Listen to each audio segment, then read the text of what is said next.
ang isang drama at action movie na pinamagatang Sunflower. Now sit back and enjoy the movie. Sa unang eksena, pinakita ang isang lalaki na may pangalang Taysik na kakalabas lang sa bilangguan matapos makulong ito ng 10 taon. Papunta siya sa kanyang bayan kung saan inilista niya sa isang notebook ang mga bagay na kanyang gagawin ngayong nakalabas na siya sa kulungan. Pumunta siya sa isang kainan na tinatawag na Sunflower at balak makipagkita sa may-ari na walang iba kundi ang babaeng umampun sa kanya. Subalit wala doon ang babae, kaya ang anak na babae nito ay pinayuhan siyang pumunta muna sa public bath at bumalik na lang mamaya. Pumunta si Taysik sa public bathhouse at inikesan sa notebook ang aktibidad na kanyang gagawin. Nahirapan siyang buksan ang locker ng kanyang gamit kaya nainis sa kanya ang gwardya dahil inakala nito na sinasadyang paglaruan ni Taysik ang susi ng locker.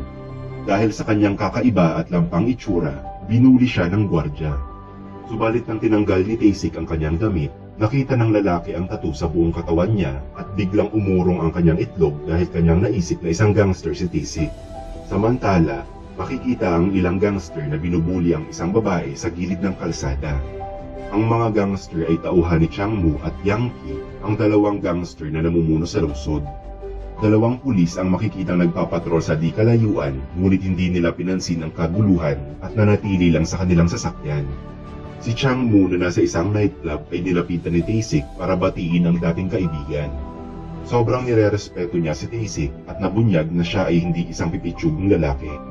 Yun pala, si Taysik ay dating gangster na kinakatakutan sa lungsod. Si Changmu at pati na si Yankee ay kinakabahan nung binisita sila ni Taysik. Pagkatapos na bisitahin ng kanyang mga kaibigan, bumalik na si Taysik sa Sunflower Restaurant at nakita ang babae na may-ari na malugod siyang tinanggap. Masaya ang kanyang ina na makita siyang muli matapos makulong si Taysik ng napakatagal. Kahit na siya'y ampun lang, sobrang mahal siya ng kanyang ina at trinato na parang tunay na anak. Humingi siya ng tawad sa nagawa niyang kasalanan noon at sumagot ang kanyang ina na matagal na siyang napatawad nito. Kahit tanggap na ng kanyang ina na manirahan siya sa bahay, ayaw naman sa kanya ni Heju. Ipinahayag niya ang pagkamuhi kay Taysik at naisip na siya'y mahina dahil sa kanyang lalampalampang itsura. Bago matulog, determinado siyang hindi na muli iiyak, hindi na iinom ng alak at hindi na makikipag-away para maging isang mabuting tao at tutuparin ang pangako sa kanyang ina. Si Jo Pan-soo na tatakbo sa susunod na eleksyon ay makikitang nangangampanya sa palengke at nangako sa mga vendor upang iboto siya sa darating na eleksyon. Ang totoo, si Jo Pan-soo ay isang mafia na may layuning sakupin ang buong lungsod. Makikita si Taysik na nasa istasyon ng pulis at pumirma sa isang parole report na nagsasaad na muli siyang ibabalik sa kulungan kung gagawa siya ng krimen. Lumapit sa kanya ang pulis na si Min-suk at nagpayo na umalis na siya sa lungsod dahil ayaw sa kanya ng mga residente dahil sa ginawa niyang gulo ilang taon na ang nakalilipas. Subalit kinumbinsi niya si Min-suk na nagbago na siya at magiging ang isang mabuting tao. Plano din ni Taysik na ipatanggal ang lahat na tattoo sa kanyang katawan upang bigyan ng diin ang determinasyon niyang magbago. Subalit naudlot ang kanyang intensyon dahil kailangan niyang gumastos ng malaking pera upang matanggal ang lahat na tattoo sa kanyang katawan. Pagkatapos nito, nagpakita ang kanyang ina kay Pan-soo at pinahayag na hindi niya pinagbibili ang lupa ng kanyang restaurant para sa ipapatayo niyang mall. Nagbanta din siya kay Pan-soo na ilalantad niya ang kanyang baho kung patuloy na manggugulo ang kanyang mga tauhan sa Sunflower Restaurant. Sa sumunod na araw, nakahanap si Taysik ng trabaho bilang mekaniko sa isang auto repair shop.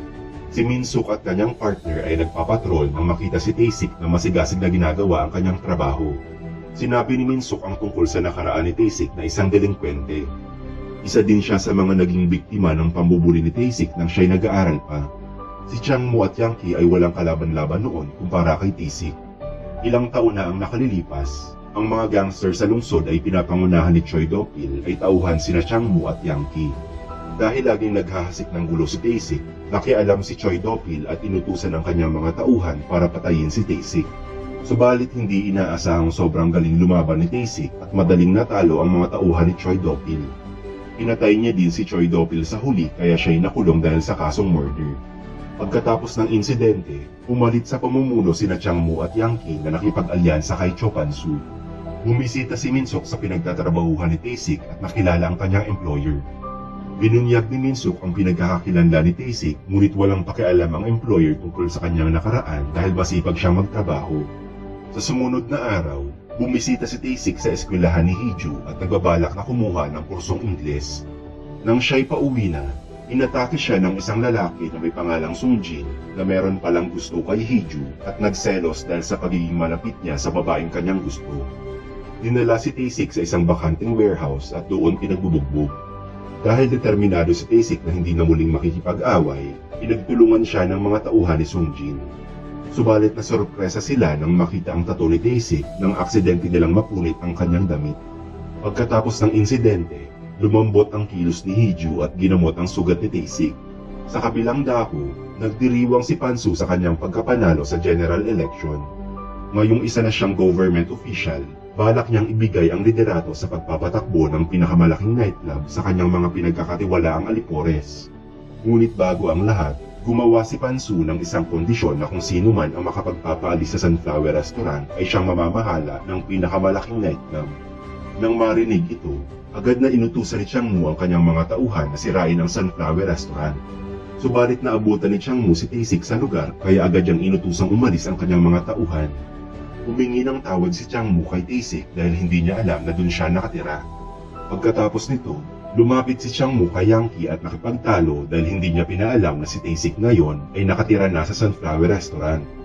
I love Monday.com. Samantala, nakuha na ni Taesik ang kanyang unang sahod at nagregalo ng pares ng sapatos sa kanyang ina at kamera naman para kay Hiju. Nabunyag na ang notebook na daladala ni Taesik ay regalo ng inang umampun sa kanya nang binisita siya nito sa kulungan. Mula noon, lagi niya nang isinusulat ang mga bagay na ginagawa niya sa loob at mga aktibidad na kanyang gagawin kapag nakalabas na siya ng kulungan. Aksidenteng nahanap ni Hiju ang notebook at binasa ito. Kanyang binura sa listahan ang pangarap na makapagpiknik ni Taesik bilang isang regalo. Sina Taesik, Hiju at kanyang ina ay nagpiknik sa isang parke at kumuha ng retrato gaya ng isang maliit na pamilya. Isang araw, nakita ni Taesik ang kanyang dating kaibigan na si Byungjin na nagtatrabaho bilang driver ni Pansu. Sinabi ni Byungjin na planong magpatayo ni Pansu ng malaking mall sa lugar. Ngunit ang kanyang plano ay nahahadlangan dahil sa Sunflower Restaurant na tumangging ibenta kay Pansu ang lupa. Inahayag ni Byungjin na maging alisto siya dahil mapangarib na tao si Pansu. Lingid sa kaalaman ng dalawa, minamatyagan pala sila ng mga tauhan ni Changmu at nireport ito sa kanilang amo. Inisip ni Changmu at Yankee na sinusubukang i-recruit ni Byungjin si Taesik sa utos ni Pansu. Dahil dito, gumawa sila ng plano para sirain ang Sunflower Restaurant at pati na si Taesik. Inalughog ng mga tauhan ni Changmu ang restaurant at pinagbantaan ang ina ni Taesik na ibenta ang kanyang restaurant kay Pansu. Nakita ni Hiju ang panggugulo at biglang pinalo si Changmu ng kamera sa ulo at dali-daling pumunta kay Taesik para magsumbong. Bago pa makarating si Taesik sa restaurant, nakaalis na si Changmu at mga tauhan nito at iniwang sira-sira ang lugar. Pagkatapos natulungan ng ina sa paglilinis, pumunta si Taesik kay Changmu at iniling na dalhin siya kay Pansu. Nagmakaawa si Taesik kay Pansu na wag nang guluhin ang restaurant ng kanyang ina. Dahil alam niyang dating gangster si Taesik, inalok niya ito ng trabaho. Ngunit tinanggihan ni Taesik ang alok ni Pansu at sinabi na masaya na siya sa kasalukuyang trabaho. Nanliit si Pansu dahil wala pang nangangahas na tumanggi sa kanya. Gumawa si Pansu ng planong i-frame si Taesik upang maibalik siya sa kulungan. Inutusan niya ang mga tauhan na atakihin ang auto repair shop kung saan nagtatrabaho si Taesik upang masangkot siya sa gulo at ire-report ito sa mga pulis. Sa sumunod na araw, sinugod ng mga gangster ang auto repair shop at binugbog si Taesik. Hindi rin sila nag-alinlangan na saktan ng amo ni Taesik. Sa kabilang banda, nireport ni Pansu sa mga pulis ang tungkol sa pagkakasangkot ni Taesik sa isang away. Subalit napigilan ni Taesik ang kanyang sarili at hindi bumawi ng pag-atake kaya hindi siya inaresto ng mga pulis. Isang gabi, binisita ni Sungjin ang Sunflower Restaurant at sinabi kay Hiju na si Taesik ang pumatay sa kanyang kapatid na si Choi Do-pil ilang taon na ang nakalilipas. Nagalit si Hiju kay Taesik at humingi ng paliwanag sa kanyang ina kung bakit niya inampun ang taong pumatay sa kanyang tunay na anak. Sinabi niya na humingi ng tawad si Taesik habang nakaluhod at umiiyak matapos patayin si Choi Do-pil. Dahil dito, inisip niya na hindi masama si Taesik at nagpa siyang ampunin ito bilang kanyang anak.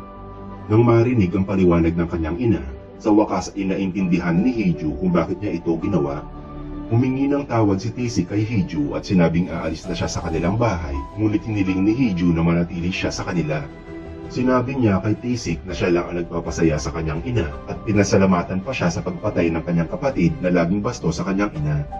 Sa sumunod na araw, Pumunta ang ina ni Taesik kay Pansu at nagbanta na isisiwalat ang kanyang krimen sa pag-utos kay Choi Do-pil para patayin si Taesik noon, kung saan meron siyang matibay na ebidensya na maaaring maghatid sa kanya sa kulungan. Narinig ni Byung-jin ang kanilang usapan at sinabi kay Taesik na maging alerto siya dahil gagawin ni Pansu ang lahat para makuha ang kanyang gusto. Umaksyon na si Pansu at inutusan ang mga tauhan na atakihin si Hee-ju na tumatawid sa kalsada. Pinukpok siya ng matigas na bagay sa kanyang ulo kaya kailangan niyang dalhin sa ospital para sa pasinsin ng panggagamot. Dahil nadamay na ang kanyang anak, nagpasya na ang ina ni Taesik na ibenta na ang Sunflower Restaurant para sa kaligtasan ng buong pamilya. Pagkatapos nito, pumunta si Taesik kay Pansu at sinabi na pumayag na ang kanyang ina na ibenta ang restaurant at aalis na sila sa bayan. Hindi inaasahang humiling si Pansu na gawing paralisado ang kanyang kanang kamay upang hindi na siya muling makapanggulo. Si Byung-jin ang siyang gagawa sa pagputol ng ugat ni Taesik, ngunit sinugatan niya lang ang kamay ni Taesik ng hindi peligrosong hiwa. Pagkatapos nito, pumunta si Taesik kay Hee-ju at sinabi na lagi siyang poprotektahan. Kahit sa kanya na ang Sunflower Restaurant, hindi pa din nakontento si Pansu at inutusan si Yang-ki na patayin ang ina ni Taesik at kunin ang ebidensyang magsasangkot sa kanya nang tangkain niyang patayin si Taesik ilang taon na ang nakalilipas. Ginawa ni Yang-ki ang utos sa pagpatay ng babae at inubli ang pagkamatay bilang suicide. Nawasak ang puso ni Taesik nang malamang patay na ang kanyang minamahal na ina. Sa simula, inisip niyang nagpakamatay ang kanyang ina, ngunit tila nakahanap siya ng clue nang makita ang hikaw ni Yang-ki sa lugar ng krimen, kaya kanyang narealize na pinatay ni Yang-ki ang ina sa utos ni Pansu. Nang malaman ang totoo, hindi niya na kayang tuparin ang kanyang pangako sa kanyang ina. Umiyak siya habang umiinom ng alak dahil sa sakit na kanyang nararamdaman. Sa kabilang banda, si Pansu at ang iba pa niyang mga tauhan ay nagdiriwang sa kanilang tagumpay sa pagkakakuha ng Sunflower Restaurant. Ngunit bigla silang nagulat sa tunog ng pag-iyak ng isang lalaki na walang iba kundi si Taesik. Sinabi ni Taesik na sinira niya na ang kanyang pangako sa ina at papatayin niya ang lahat na nandun sa lugar. Inutusan niyang umalis si Byung-jin maliban lang kung gusto niyang mamatay sa kanyang mga kamay.